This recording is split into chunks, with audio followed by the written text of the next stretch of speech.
what is the most valuable lesson you've learned from the entertainment industry? It's so unpredictable. Mm. So unpredictable. You know, 2 years ago, I was gonna quit acting. Like I was done. I was like, I'm tired of chasing this dream. And I was like, I had a really good job. I was the COO of a cannabis company, and I worked really hard to get to that point. And I everything went on strike. There was COVID, and I was like,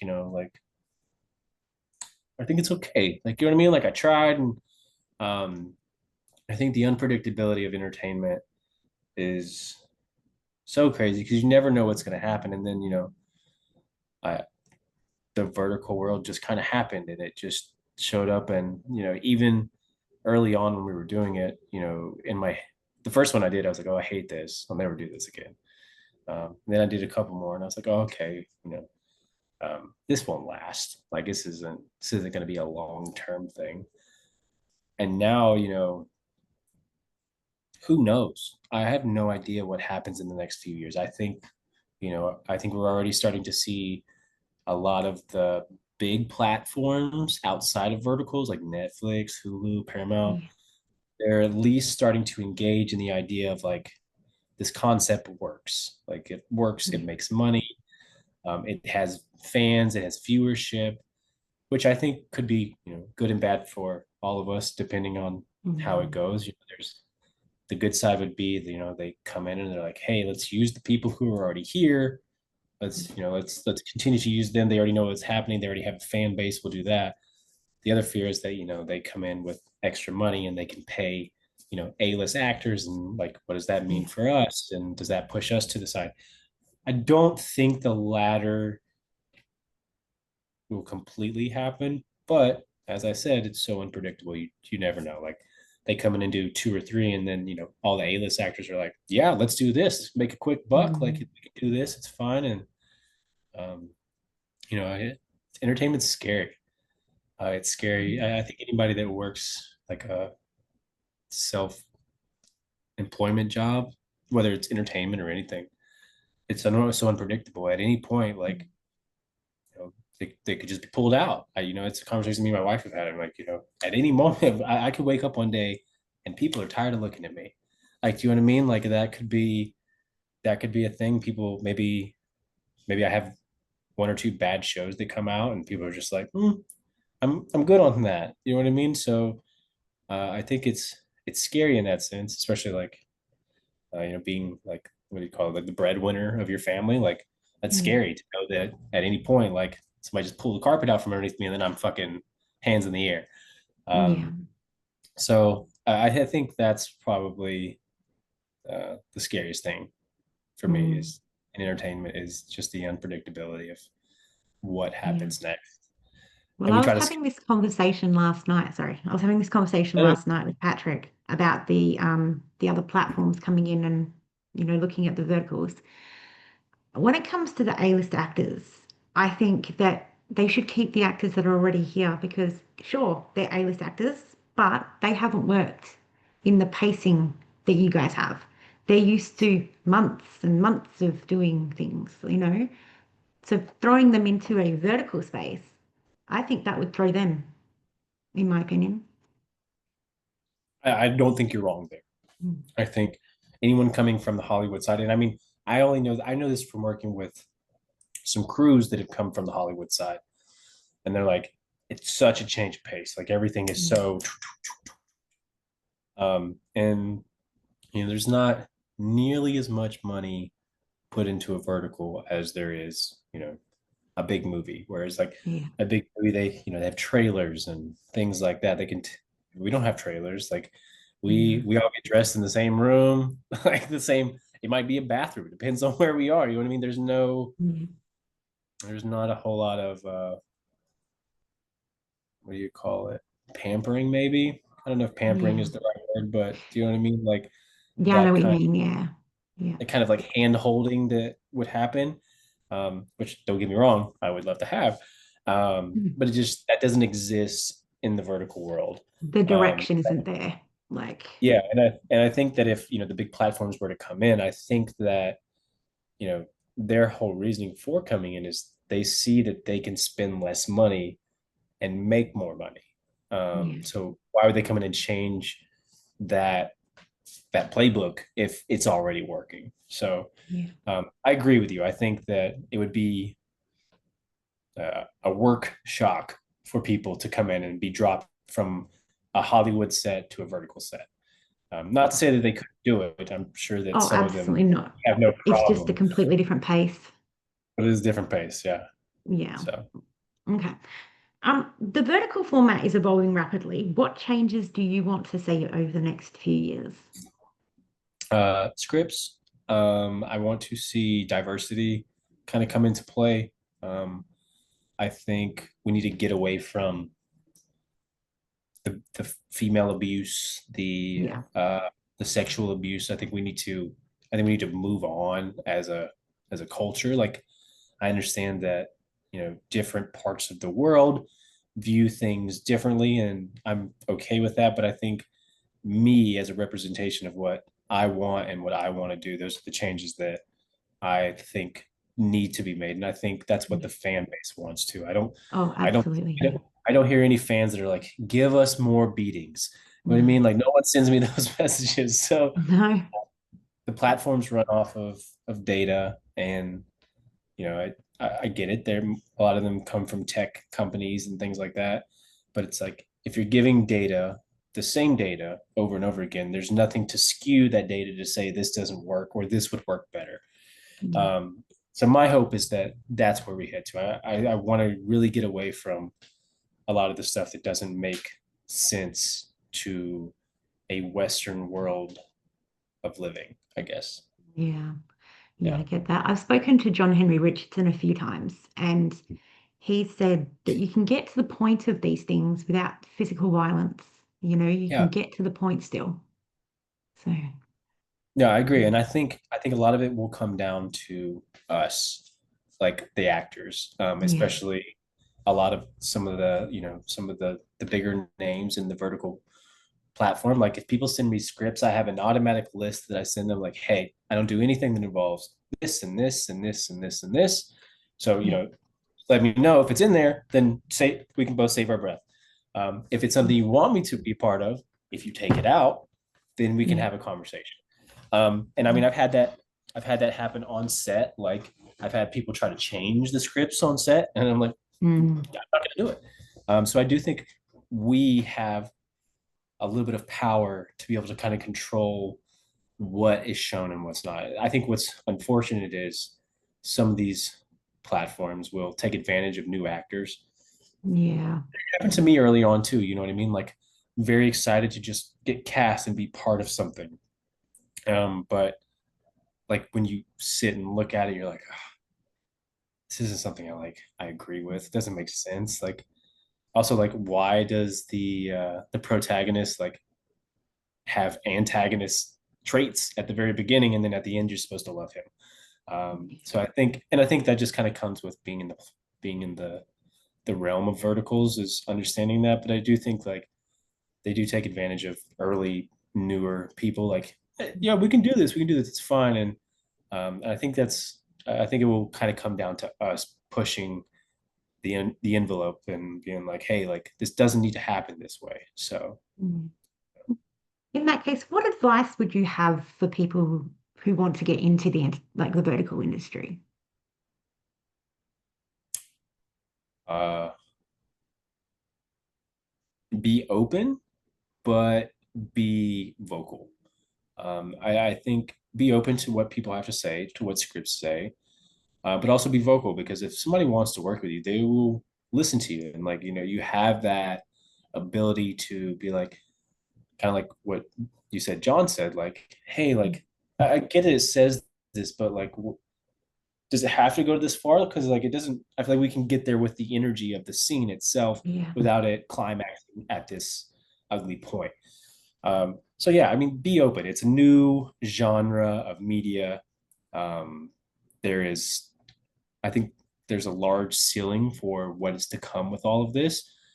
So being able to be open to listen to what people have to say, and also just being comfortable voicing how you feel about something and how it may reflect you or how it may reflect the movie or anything. I think being vocal is one of the best because you can be vocal without being disrespectful. Do you know what I mean? Mm. Like, and I think some people are very like afraid to say anything because like, oh well, maybe they'll just pass me, maybe they'll recast, maybe they won't cast me again. Yeah. Um, which is a viable fear for us if you were to say the wrong thing and upset the wrong person. But um, the vertical world has a lot of wiggle room if you're vocal. Yeah. If you're quiet, nothing will change, which I Yeah. think that's how we feel about most things in life, right? Like if you're quiet, nothing changes. Yeah, So absolutely. Yeah, you need to learn how to advocate for yourself in all areas as well. yeah, and I mean, advocate for the people around you. You know what I mean? Like, I I feel like I try to make sure that like if I see somebody in like for instance on one of the last sets I was working on, we were filming in a restaurant, but the one of the girls was out on the street kind of by herself. She was supposed to come into the scene, but she's off by herself. And like as we're sitting there, like I just kind of like looked over at the AD and I was like, because like there's a bunch of homeless people around. I was like somebody should be outside with her. I was like she's just kind of out there, and I was like there's people walking around like looking at her, and she's just she's standing there, she's waiting for something to happen, but she's just kind of like vulnerable in this state. And they're like, oh yeah, we'll get somebody out there right now. So be mindful of yourself, but take care of people around you, especially because like I think she was newer to the industry, so Yeah. like voicing like, hey, can I get somebody to stand out here, maybe that wasn't something she felt comfortable doing. But Yeah. um I think we all just have to look out for each other, which I think most of us do a really good job of. So I think so too. Yeah, definitely. Yeah. All right.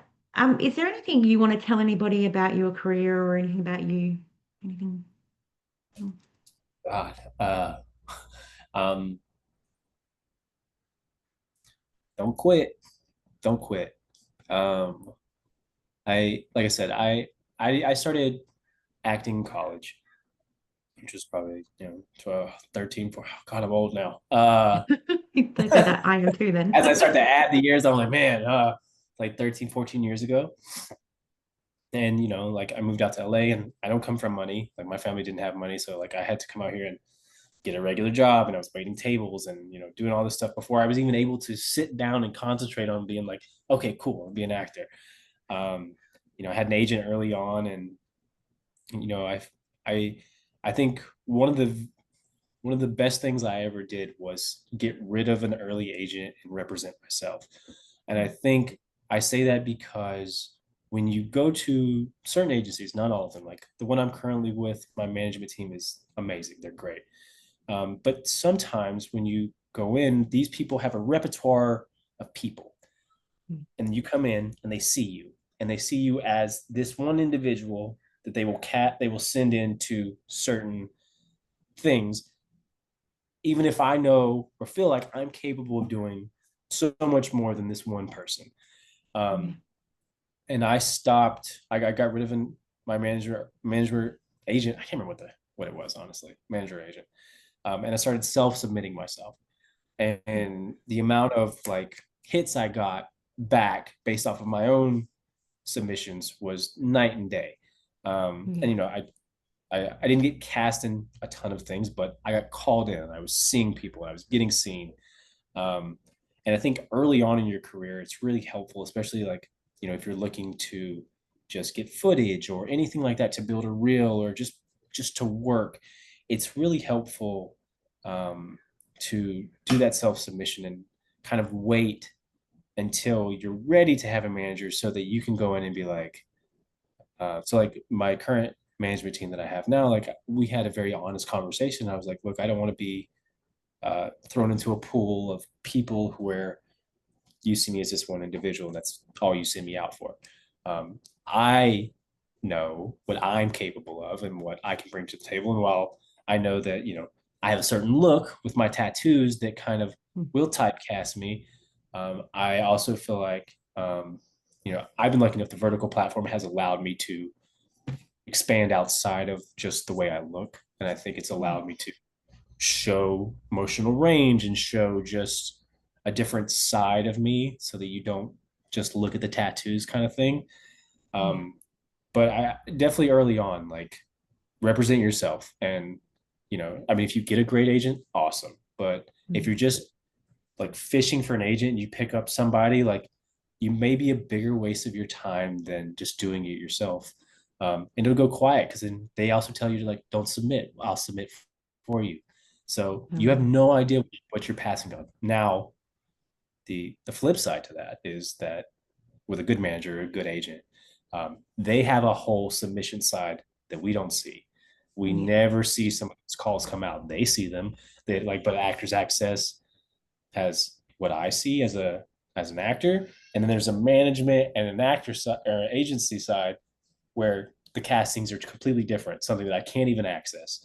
Mm. Um, so it's it's one of those strange things, but you know, don't let anybody lock you in as one person. Yeah. So yeah, that would be my biggest advice. Okay. Cool. All right. I have two more questions for you. Yeah. What does a good day on set look like for you? Good day on set. 9 o'clock call time gives me a chance to get the boys to get a little help here at the house. I can drop Avon off at school, usually leave from there and go to set. Hopefully, not filming in a three-piece suit in 100-degree weather would be Yeah. fantastic. Um, I I've really liked that a lot of my recent projects I've gotten to wear like normal clothes, which is really cool, not three-piece suits. Um, and I think nice smooth days, no banquet scenes, Mm. uh, just kind of like no car scenes, just very cool looking scenes that kind of like maybe have good views and have nice dialogue in them. And we end an hour early. Fantastic. Yeah. Fantastic. And then I go home and Mm. reset and do it all again. My I perfect day heard is the very, banquet scenes can be quite a lot. God, it can be chaotic, honestly. I've been in some that they're like full day scenes. Like you got to take the whole day because, there's 10 people yelling at each other and people getting slapped randomly. And um, I really hope we can get away from the slaps. But yeah, some of those banquet scenes can really just be exhausting. And I mean, everybody has their own way of shooting them, Yeah. um, which is, some people like to run the whole thing and focus on one person. Some people will block it up and like, all right, yours, yours, yours, yours, yours, yours. So it really depends on who you're working with and how they go about doing that. But I definitely think that that's probably that would be ideal for me. It's just nice, peaceful, a little hour early, maybe no, maybe like 9 pages. It's Mm. very One where you rarely don't happens. have to jump in the pool in the middle of winter. Oh man, that was a tough one, honestly. Mm. But I knew, like, we knew all day it was coming. He was, and Mm. they, like, Jen kept talking to me. He's like, you gonna be okay? I was like, we'll be fine, man. Be fine. And honestly, it was fine. The only part that sucked was having to reset the shirt, which was completely wet, and then putting it on. That feeling Mm. of like wet fabric just Mm. laying on you. Yeah. That was Yeah. worse than falling in the water. Like putting it on and just like, ah. So Yeah. Oh, yeah. Okay. Last question. Does social media and viewer feedback play a role in how you approach or reflect on your characters? yes, 100%. Um, Mm. I think I think the fan base has really pushed a lot of us to want new things and better things, not only for ourselves but for the fan base. Like we want them to Yeah. be able to enjoy what they're watching, and it definitely reflects like the characters that I want to play, the characters that um, I want to represent, the stories that I want to represent.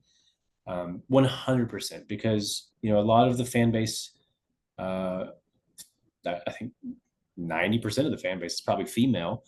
And I think us being aware of that is very necessary to producing quality, good stuff that's not trash. Yeah. Trashy, I think is the better word. Yeah. Um, but it's like I I don't want to represent people who are, because our fan base is so amazing. Like like just so amazing, so supportive. Like even in things that like I'm like, oh, I didn't feel so good about that. Like people love it, and it is a supportive community that I think that I want to bring good stuff to the table. I want them to Yeah. continue to enjoy the stories and feel good about the stories. And like if they were going to feel bad about a story, I want it to be because I died at the end of it, not because I did Yeah. something asshole-ish. Like you know what I mean? Like that's where I'm at as a storyteller at this point. You know, hopefully we start to get some new genres and things like that. We're slowly getting there, but you know, kind of like you said earlier, like there's still like the repeat of scripts is Yeah. really exhausting. And it's like Mm. I recently filmed something that's not out yet, but I recently filmed it. And then since then, I've had two other projects reach out to me, almost identical stories. And, Yeah. you know, I've even told them, I'm like, hey, you know, these people just filmed, I just filmed this. Like, Yeah. it's going to come out before this comes out. Like, they're like, oh, I know, but this is the big hit thing right now. But I'm like, is it Mm. though? Like I did it. It Mm. wasn't. I don't know what's hit about it. I think you guys. So, you know, I think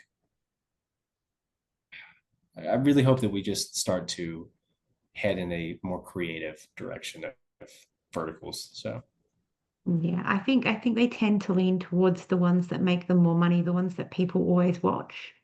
Um, so unless we get those new storylines and see how they go, it's not going to change.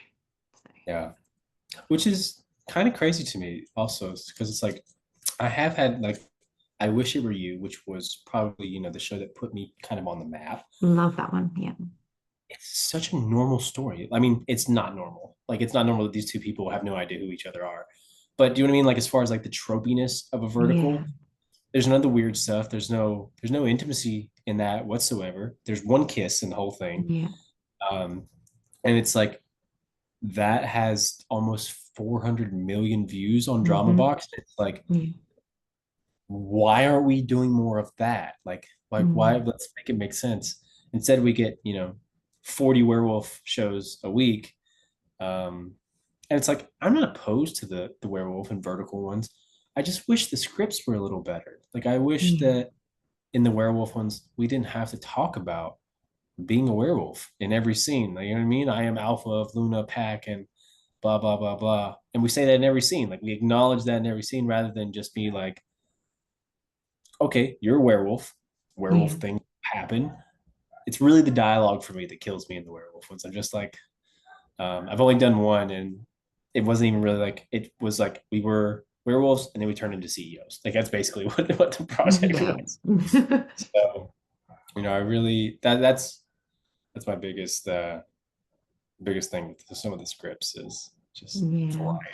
So I noticed that in these, they also make sure that you know exactly who they are. There's no question as to who they are. They tell you, like every 100%. person tells you who they are.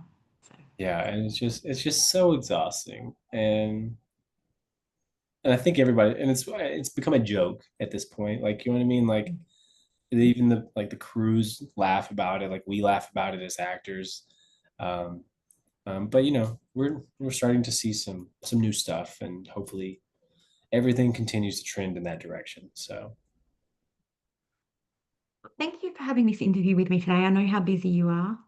So, thank you. thanks for everything that you do, Kathy. Like Thank you. I don't know if anybody I don't know if we tell you enough, like how appreciative we are of you guys and Amanda and just everybody that's kind of behind the scenes that doesn't have to be. I think that's the biggest thing. Like you don't have to be here. You don't have to be here to talk to us. You don't like people like Amanda. Like you don't have to be here to guide us, but you are, and we we love you guys for it. So you know we appreciate you guys as much as you appreciate us. So Thank you. I appreciate that. And I know yeah, Amanda will too. yeah. Yeah. All right. Well, you have a good day, the rest of your day. And I'll speak to you again very soon. Okay, sounds good. Bye, Kathy. Bye.